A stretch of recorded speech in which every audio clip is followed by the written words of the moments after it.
على النبي. أنا أم علي من قناة أكلات بسيطة.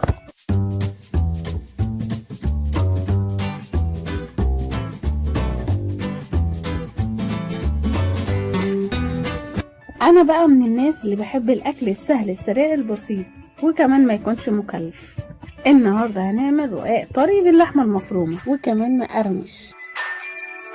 يلا بينا نبدأ الطريقة. معايا ربع كيلو من اللحمة المفرومة، كوباية من الزيتون، نص فلفل أخضر وأحمر وأصفر، معايا بصلة متوسطة. ممكن تستغني عن الألوان دي كلها، تعملي فلفل أخضر بقى. البهارات نص معلقة من كل حاجة، قرفة، بابريكا، كمون، فلفل اسود، توم باودر وبهارات لحمه ومعلقه صغيره من الملح. معايا 8 رقات من الرقاق الطري، نص كوبايه من السمنه، 250 جرام من القشطه، مج ونص من الشوربه، نص من المج لبن. لو مش عايزه لبن ممكن تبدلي بالشوربه. اول حاجه هنعملها هنسخن الزيت ونحط عليه البصل